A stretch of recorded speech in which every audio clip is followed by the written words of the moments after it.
Hi everyone, Anshul here from RKR overseas education. और आज हम लोग फुल्डा में हैं और मैं विज़िट किया हूँ हॉक्सुले फुल्डा, इंस्टीट्यूट ऑफ अप्लाई साइंसेज में। और अभी हम लोग इस यूनिवर्सिटी की लाइब्रेरी में बैठे हुए हैं। अंकुर हमारे साथ में है। अंकुर अभी बैचलर्स की पढ़ाई कर रहे हैं हॉक्सुले फुल्डा में। और जो इनका यहाँ पे बैचलर्स का कोर्स है वो है बैचलर्स ऑफ इंजीनियरिंग, जिसमें इनको 3 मेजर्स मिलते हैं जो आप ये ऑप्ट कर सकते हैं। एक कंप्यूटर साइंस में मिलता है, एक इलेक्ट्रिकल में, और प्लस एक मिलता है इनको फूड टेक्नोलॉजी में। पूरा प्रोसेस कैसा रहा, इसमें एडमिशन की क्या क्या चीज़ें थी जो अंकुर ने पूरी करी हैं, प्लस कुछ चैलेंजेस वगैरह भी आए थे एप्लीकेशन के टाइम पे, क्या एग्जैक्ट रिक्वायरमेंट्स थी, या अगर आपको भी मान लो ये वाला कोर्स अगर परस्यू करना है बैचलर्स ऑफ इंजीनियरिंग का और हॉक्सुले फुल्डा से, क्योंकि ये एक बाइलिंगुअल प्रोग्राम है, ये कम्प्लीटली इंग्लिश शॉर्ट प्रोग्राम नहीं है, तो इसकी रिक्वायरमेंट समझते हैं और अभी तक का एक्सपीरियंस अंकुर का हॉक्सुले फुल्डा में कैसा रहा है वो सब हम इस वाले वीडियो में डिस्कस करेंगे। अंकुर, एक बार पहले अपना इंट्रोडक्शन दे दो आप। सो हेलो एवरीवन, मैं अंकुर हूँ, अंकुर चंद्रा। और मैं उत्तराखंड देहरादून से बिलोंग करता हूँ। एंड मैं यहाँ पे अभी हॉक्सुले फुल्डा में अपनी बैचलर्स कर रहा हूँ। तो ठीक है, तो अंकुर जैसे आपने 12th कौन से ईयर में कंप्लीट किया? 2023। ठीक है, तो 23 में 12th कंप्लीट होने के बाद फिर आपने 1 साल की पढ़ाई इंडिया में करी है? हाँ जी, बैचलर्स। ठीक है, और वो जो 1 साल की पढ़ाई हमने इंडिया में की थी बैचलर्स, क्या वो आपका क्या कोर्स था? Mechanical engineering. मैकेनिकल इंजीनियरिंग था। ठीक है, अब मान लो आपको, जैसे कोई भी स्टूडेंट होते हैं, जब उनको आप जर्मनी में बेसिकली किसी को भी बैचलर्स की पढ़ाई के लिए आना होता है, तो आप डायरेक्टली इंडिया से, अगर आप लोग का, जैसे मैंने पहले भी डिस्कस किया था कि अगर आप लोग का बोर्ड सीबीएसई, आईसीएसई या मान लो कोई भी स्टेट बोर्ड वगैरह है, तो आप डायरेक्टली जर्मनी की पब्लिक यूनिवर्सिटी में बैचलर्स की पढ़ाई शुरू नहीं कर सकते हो। वही एक रीज़न था कि जैसे अंकुर ने भी 12th अपना कंप्लीट किया और 12th के बाद इन्होंने कोई गैप वगैरह ना लेके अपना इंडिया में फर्स्ट ईयर में आपने एडमिशन ले लिया बीटेक के कोर्स में, मैकेनिकल इंजीनियरिंग में। और जब इनका फर्स्ट ईयर पूरा हो गया, तो जब आपके पास में 12th plus 1 year of studies in India में पूरी हो जाती है, उसको आप इक्विवेलेंट यहाँ पे जर्मनी में वो एबिट्यूड के बराबर माना जाता है, जिससे आप यूनिवर्सिटी में यहाँ पे डायरेक्टली बैचलर्स पढ़ने के लिए एलिजिबल हो जाते हो। स्टूडेंट कोलीग का आपने जैसे ऑप्शन क्यों नहीं लिया, उसका भी एक बार बता सकते हो? क्योंकि बैचलर्स 1 साल इंडिया में करना वॉज ईजियर देन इधर करना, क्योंकि स्टूडेंट कोलीग के लिए हमें लैंग्वेज भी B2 तक चाहिए रहती है। ठीक है, B2 तक आपको मैंडेटरी है पढ़ना, और उसी के बाद ही में आप स्टूडेंट को लिए, क्योंकि बहुत लिमिटेड यहाँ पे बचे हुए हैं पब्लिक यूनिवर्सिटीज़ के, जिसमें आपको एंट्रेंस एग्ज़ाम देना होता है अपना प्रफूंगा, और वो एंट्रेंस एग्ज़ाम भी अब इतना कॉम्पिटिटिव हो चुका है कि आप ज़रूरी नहीं कि आपका उसमें सिलेक्शन हो ही जाए, है ना। इसीलिए एक अच्छा ऑप्शन अब आज के टाइम में क्या होता है कि आप इंडिया से अगर फर्स्ट ईयर कर लेते हो, वो उससे आपके चांसेस बेटर हो जाते हैं, क्योंकि आपको कई सारे एग्ज़ाम्स और लैंग्वेज की उतनी ज़्यादा रिक्वायरमेंट हो गया, या आप डिपेंड नहीं हो पाते हो कि मेरा एंट्रेंस एग्जाम निकलेगा नहीं निकलेगा। आपके पास एक सिक्योर एडमिशन मिल जाता है अगर आप इंडिया से फर्स्ट ईयर करके आते हो। तो मान लो जैसे ये वाला जो कोर्स हमारा हॉक्सुले फुल्डा में जो बैचलर ऑफ इंजीनियरिंग का कोर्स है, इस वाले में लैंग्वेज प्रोफिशिएंसी की रिक्वायरमेंट, जैसे यहाँ पे भी हम एप्लीकेशन के टाइम पे B1 मांगते हैं, तो आपने इंडिया में कैसे मैनेज किया कि आपने फर्स्ट ईयर की पढ़ाई भी हुई और आपने लैंग्वेज की क्लासेस वगैरह को मैनेज करके, कौन से सर्टिफिकेट आपके पास थे अप्लाई करने के टाइम पे? तो मैंने अपने फर्स्ट ईयर बैचलर्स के साथ साथ अपनी लैंग्वेज की तैयारी भी करी, और B1 तक मैंने क्लियर किया है, और मैंने टेस्ट एस एग्ज़ाम्स के लिए भी प्रिपेयर किया था। ठीक है, तो देखो, अब इसमें दो चीज़ें, आपके पास में 12th करने के बाद में 1 साल की जब आप इंडिया से आप पढ़ाई कर रहे होते हो, आपको उसके साथ में 2-3 चीज़ें करनी होती है अगर आपको डायरेक्टली यहाँ पे अप्लाई करना है बैचलर्स के लिए। ये वाले प्रोग्राम, क्योंकि ये बाइलिंगुअल प्रोग्राम था, इसलिए मैंडेटरी रिक्वायरमेंट थी कि आपको B1 लेवल तो करना ही होगा, जो कि गोएथे का आप एग्ज़ाम दे सकते हो, और प्लस बाइलिंगुअल होने की वजह से आपको इंग्लिश प्रोफिशिएंसी भी प्रूफ करनी होगी, है ना। तो आपने भी आइल्स का एग्ज़ाम दिया था मेरे ख्याल से, आपका आइल्स के में कितने स्कोर हैं? 6.5 बैंड्स। 6.5 बैंड्स है। तो 6.5 बैंड्स मोस्टली आपको मैक्सिमम सिटीज़ में वो एक्सेप्ट होता ही होता है, कुछ ही जगह पे 7 मांगता है, बट आपके पास में 6.5 से 85-90% यूनिवर्सिटीज़ जो है वो उसमें एक्सेप्ट कर लेती हैं। अब टेस्ट टेस्ट का जो एग्ज़ाम होता है वो बेसिकली है कि जैसे अगर आपको लगता है कि आपकी प्रोफाइल को आपको एनहांस करना है, या कई सारी ऐसी पब्लिक यूनिवर्सिटीज़ हैं जो कि आपके टेस्ट के स्कोर को भी बहुत इंपॉर्टेंस देती हैं एडमिशन पे या एप्लीकेशन को सिलेक्ट करने के लिए, तो उस सिचुएशन में आपका जो रिक्वायरमेंट यूनिवर्सिटी में भले ही टेस्ट नहीं भी मांगा हुआ हो, तो भी आप टेस्ट का अगर आप एग्ज़ाम देते हैं और आप इसको स्कोर कार्ड सबमिट करते हैं एप्लीकेशन में यूनिवर्सिटी पे, तो आपके एडमिशन के चांसेस बढ़ जाते हैं। तो टेस्ट का एग्ज़ाम का आपको प्रिपरेशन में कितनी ज़रूरत लगी, कितना डिफ़िकल्ट था, एक बार थोड़ा सा वो भी और एक बार बता दो। जी सर।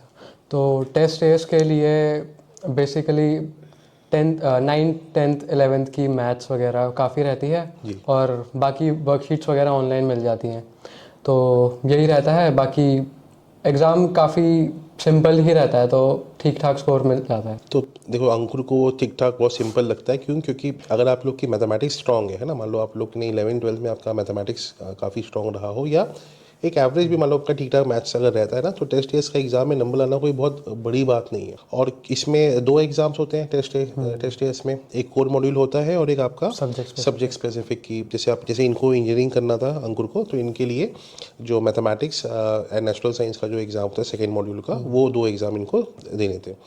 अब जब अपने पास ये सब चीज़ें आ गई है ना, अब उसके बाद में जब एप्लीकेशन हमने किया, फिर यहाँ से वीज़ा का जो मान लीजिए एडमिशन हमारे पास में आया, उसके बाद में वीज़ा प्रोसेस में कैसा रहा आपका? वीज़ा में चैलेंजेस आए? कोई ऐसा पॉइंट था कि भाई वीज़ा के लिए आपको घबराहट हो रही थी या कुछ भी ऐसी बात थी? तो एडमिशन लेटर आने के बाद हम वीज़ा के लिए अप्लाई कर सकते हैं। तो वीज़ा में काफ़ी चैलेंजेस आते हैं। पहले तो अपॉइंटमेंट मिलने में बहुत दिक्कत होती है, और फिर अपॉइंटमेंट मिल जाता है, फिर उसके बाद वेट करना पड़ता है अपॉइंटमेंट के बाद भी 1 महीने तक, 1 महीने 2 हफ्ते ऐसे। बट मेरे केस में बहुत ज़्यादा टाइम लग गया था, 2 महीने से ज़्यादा वेट करना पड़ा, तो आई वॉज़ वेरी टेंस्ड कि रिफ्यूज़ल होगा या एक्सेप्ट होगा, बट एक्सेप्ट हो गया था। ठीक है। देखिए क्या होता है कि जब जब हमने वीज़ा का प्रोसेस शुरू करते हैं एडमिशन आने के बाद में, वीज़ा अपॉइंटमेंट आपका मिल गया, आपने मान लो डॉक्यूमेंट्स भी उस दिन सबमिट कर दिए हैं। अब दिल्ली, जैसे इनका वीज़ा आपका दिल्ली एम्बेसी से लगा था ना, अब दिल्ली एम्बेसी में मेरे पास कुछ स्टूडेंट्स के मेरे पास में 10 दिन 20 दिन में भी आ गए हैं वीज़ा के अप्रूवल। कुछ केसेस है, जैसे अंकुर के साथ में और भी स्टूडेंट्स थे, उनके हमारे जो वीज़ा है वो 2 ढाई महीने लग गए थे। अब जब ज़्यादा टाइम लग रहा होता है तो हमें, आपको एक चीज़ समझनी चाहिए कि अगर मेरा पब्लिक यूनिवर्सिटी में हमने अप्लाई किया है, वीज़ा रिजेक्शन के चांसेस वैसे ही क्लोज टू निल, मतलब कि होता ही नहीं है वीज़ा रिजेक्शन, है ना।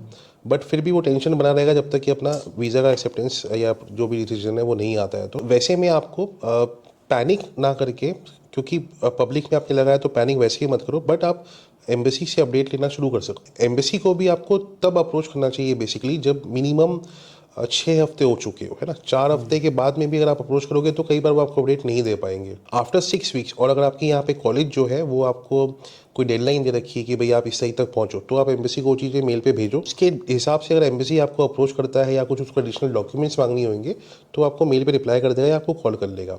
तो आपके पास भी जब लेट हुआ था तो आपने कैसे एम्बेसी को अप्रोच किया?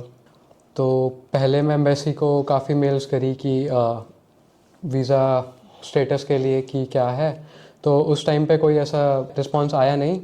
पर फिर जब मैंने कॉलेज, मेरे कॉलेज भी स्टार्ट हो गए थे, तो 1 महीने लेट हुआ था मैं ज्वाइन करने के लिए, तो तब मैंने फिर एक्सटेंशन लेटर भेजा था जब उनको, तो तब उनका रिस्पांस आया था कि हाँ अब कर देंगे काफ़ी ठीक है। कुछ। तो यहाँ पे जो एक्सटेंशन, आपकी क्लासेस कब शुरू होनी थी इस इंटेक में? क्लासेस मेरी 7 अक्टूबर से स्टार्ट हो जानी थी। और एक्सटेंशन कब तक का मिला आपको? एक्सटेंशन कभी भी हम ज्वाइन कर सकते थे, बट कॉलेज की तरफ से एक लेटर एम्बेसी के लिए कि हमारी क्लासेस स्टार्ट हो गई है और आप जल्दी करिए अपना प्रोसेस। तो ठीक है। तो जैसे अंकुर ने बताया कि उन्होंने जैसे ही लेटर ऑफ एक्सटेंशन एम्बेसी को जब सेंड किया, तो फिर वीज़ा अप्रूवल जो है मेरे ख्याल से नेक्स्ट डे आपका आ गया था, है ना।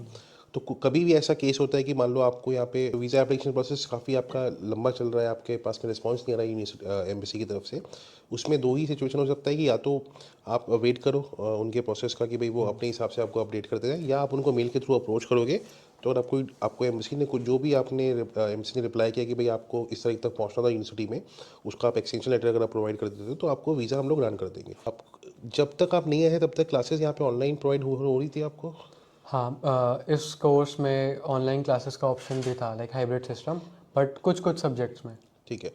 तो मोस्टली देखो पब्लिक यूनिवर्सिटीज़ वगैरह में क्या होता है कि अगर एक bunch of students, let's say कि वो लोग का वीज़ा अभी प्रोसेस नहीं चल रहा है, वो यहाँ पे नहीं पहुँच पाए हैं, मोस्ट ऑफ यूनिवर्सिटीज़ उस वाले केस में आपको ऑनलाइन क्लासेस देना शुरू कर देती है जाएंगी। बाकी के लिए वो आपको इन्फॉर्म कर देते हैं कि आपको यहाँ पे मैंडेटरी आके उसका फिजिकल क्लास लेना ही पड़ेगा। अगर आप काफ़ी लेट पहुँच रहे हो उस वाले केस में वो आपको बोलेंगे कि आप वो वाला सब्जेक्ट इस वाले इंटेक में आप उसको रजिस्टर मत करना, ताकि आपको उसका एग्ज़ाम ना देना पड़े। और आप वो आपकी मर्जी भी होती है बेसिकली, यहाँ पे आपको ऐसा मैंडेटरी नहीं कि आपके पास में 6 सब्जेक्ट है तो आपको सबके एग्ज़ाम देने ही देने हैं। आप अपना जो एग्ज़ाम दे पाओगे, जिसकी आपकी तैयारी हो रखी है, आप वो एग्ज़ाम दो। बाकी के एग्ज़ाम आप उसको नेक्स्ट सेमेस्टर्स वगैरह में भी आप एडिशनल के तौर पे आप उसको लेके कंप्लीट कर सकते हो। एक और रिक्वायरमेंट इस वाले कोर्स में आती है कि आपको before end of fourth semester, मतलब सेकेंड ईयर ख़त्म होने से पहले पहले आपको C1 लेवल का जनरल प्रोफिशिएंसी का सर्टिफिकेट इनको सबमिट करना होगा।